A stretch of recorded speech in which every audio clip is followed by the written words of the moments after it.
Blood in the water, screams in the dark, a paradise turned into a nightmare. October 1628. The Batavia, a grand Dutch trade ship, set sail with riches beyond imagination, gold, silver, and jewels meant for the spice markets of Indonesia. The crew braces for the usual dangers, violent storms, treacherous reefs, and the ever-present threat of pirates, but they have no idea that the real danger is already on board. Beneath the decks, whispers of mutiny spread. A ruthless plan takes shape, and when the ship wrecks on a remote island, the real horror begins. Stranded, starving, and desperate, the survivors won't just fight for food or water, they'll fight to stay alive against the very men they once called crewmates. This isn't just a shipwreck, it's a massacre, and the worst was yet to come. This is the story of the Batavia, one of the most disturbing shipwrecks and mutinies in history. The Dutch East India Company, also known as the VOC, was the richest trading company of its time. They controlled the global spice trade, sending fleets of ships to the East Indies to bring back nutmeg, cloves, and cinnamon, luxuries that could be sold for massive profits in Europe. Their ships carried not just cargo, but soldiers, merchants, and even families traveling to reunite with loved ones in the East. The Batavia was the flagship of an 8-ship fleet leaving the Netherlands on October 28, 1628. At 150 feet long, armed with 24 cannons and newly built, it was one of the most impressive ships in the fleet. On board were over 300 people, sailors, merchants, officers, soldiers, and a handful of high-ranking passengers, including women and children. Hidden in the ship's hold were 12 chests of treasure. From the start, things didn't go smoothly. Before the fleet even left the North Sea, storms hit. 5 ships were separated, leaving the Batavia and just 2 others to continue the journey. But the real danger wasn't the weather, it was a man named Hieronymus Cornelis. Cornelis wasn't a sailor, he was a merchant, a high-ranking VOC officer on board. But he had a dark past. Some say he was running from the law, accused of heresy and treason. He followed radical religious beliefs, idolizing an artist who claimed his paintings were guided by spirits. That artist was later imprisoned for blasphemy, and Cornelis saw him as a martyr. On board, he found an ally in Arian Jacobs, the ship's captain. Jacobs had a grudge against Francisco Pelsart, the fleet commander.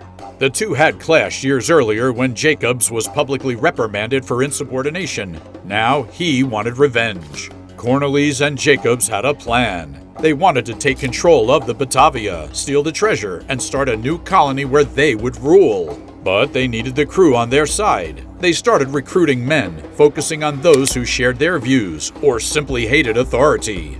Then they came up with a way to trigger a mutiny. The plan was brutal. A group of sailors would attack one of the women on board. When he was caught, Cornelis and Jacobs would argue that Pelsart's punishment was unfair, turning the crew against him. The attack happened. A young woman was assaulted in the darkness below deck, but the plan backfired. She couldn't see her attackers, so she couldn't identify them. With no clear culprits, the case was dropped. Meanwhile, Pelsart was distracted. Despite losing 5 ships in the storm, the Batavia had made it to the Cape of Good Hope in record time, 1 month ahead of schedule. To him, the voyage was back on track. For Cornelis and Jacobs, that meant they needed a new plan. After leaving the Cape, Jacobs secretly changed course. Instead of following the correct route to Indonesia, he steered the Batavia into dangerous waters. Pelsart didn't notice. Without modern navigation tools, ships relied on dead reckoning, estimating their position based on speed and direction. A small mistake could mean disaster. That mistake came on June 4th, 1629. In the early hours of the morning, as most of the passengers slept, the Batavia struck a reef. The impact was immediate and devastating. The ship came to a violent stop. The sound of wood shattering echoed through the decks. Water poured in. Some crew and passengers were thrown overboard, disappearing into the dark ocean. Others were trapped as the hull cracked and filled with seawater. By sunrise, around 180 survivors had made it to the nearest land, Beacon Island, a barren stretch of sand and rock. There was no fresh water, no food, nothing but the wreckage of their ship behind them. Pelsart had to act fast. With 48 men, including Jacobs, he set off in a longboat to find help. First, they tried the Australian mainland. It was no better, just more sand and dry land. That left only one option. They had to sail all the way to Batavia, nearly 2,000 miles away. The Indian Ocean was unpredictable, and their boat wasn't built for a journey like this. But Francisco had made up his mind. They would reach Indonesia or die trying. Back on Beacon Island, the wreck of the Batavia continued to break apart, taking even more lives. Another 40 people were lost when the remains of the ship finally sank beneath the waves. Those who made it ashore had nothing but scraps of food and a few barrels of water, and no idea if help was ever coming. And then there was Geronimus Cornelis. Cornelis, the disgraced merchant-turned-mutinous psychopath, had managed to make it to shore, and with Francisco gone, he saw his chance. The survivors were desperate. They were hungry, scared, and slowly realizing that their leader might never return. Cornelis stepped in, pretending to take charge. He spoke with confidence, acting as though he could keep them alive, and for a brief moment, some people believed him. But Geronimus wasn't interested in saving anyone. He was still following his own twisted plan. With his remaining mutineers, he took control of the supplies, food, water, weapons, and even the boats. Then he decided that there were too many people.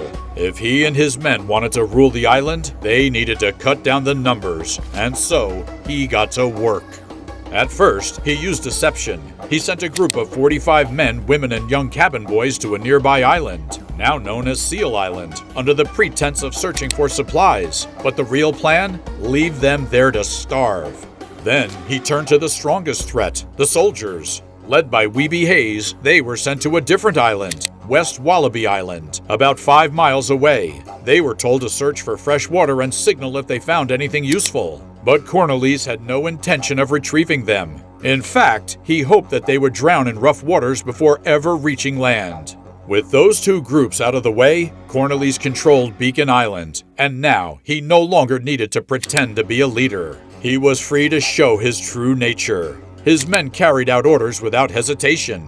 Anyone deemed weak, injured, or unnecessary was murdered. Some were dragged into the ocean and drowned. Others were executed in the night while they slept. Those who resisted were cut down in front of the others as a warning. The wives of the VOC officials, women who had once been respected passengers on a grand trading voyage, became property. Cornelis took them for himself, handing others over to his most loyal followers. He enjoyed absolute power, choosing who lived and who died. He never lifted a weapon himself. Instead, he commanded others to do his killing. Even when he tried once, poisoning an infant, it didn't work. The child survived, so he ordered one of his men to do it instead. Meanwhile, the soldiers he had sent to West Wallaby Island had done the one thing Cornelis never expected. They had survived. They found fresh water, small animals to hunt, and birds to trap. They built shelters. They had everything they needed to stay alive. And for weeks, they followed orders, sending up smoke signals waiting to be picked up. Then, one day, a raft appeared. Survivors from Seal Island had escaped and paddled their way to West Wallaby. That's when Weeby Hayes and his men learned the truth. Cornelis wasn't struggling to survive on Beacon Island. He was running a reign of terror. He had executed men, taken control of the women, and ruled over what was left of the ship's passengers like a king. It was only a matter of time before he came for them too. Cornelis saw the smoke signals and realized his mistake. Not only had the soldiers survived, but they had access to fresh water, something he and his men desperately needed. If they were thriving on West Wallaby Island, there was also a risk that another passing ship could spot the smoke and rescue them first. If that happened, Cornelis would lose everything. He needed to act fast. His first attack was sloppy. He sent a small group to West Wallaby Island, assuming the soldiers would be easy to overpower. But they weren't. Weeby and his men fought back, forcing Cornelis' men to retreat. Furious, Cornelis launched a second assault. This time he led the attack himself, convinced that his presence would be enough to force the soldiers into surrender. It wasn't. The soldiers fought harder than before, capturing Cornelis and 3 of his lieutenants. The remaining mutineers fled back to Beacon Island. For the first time since the Batavia had wrecked, Cornelis was no longer in control. The soldiers executed his lieutenants. They debated what to do with Cornelis himself, and then, before they could decide, something happened that changed everything. A ship appeared on the horizon. It was the Sardam. Francisco Pelsart had done the impossible. After a grueling 33-day journey across the open ocean, he had reached Batavia. He reported the mutiny. He secured a ship for rescue, and nearly 2 months later, he had finally returned. But Cornelis wasn't finished yet. His remaining men saw the Sardam too, and they had one last plan. They would hijack the rescue ship. If they could reach it first, they could still escape.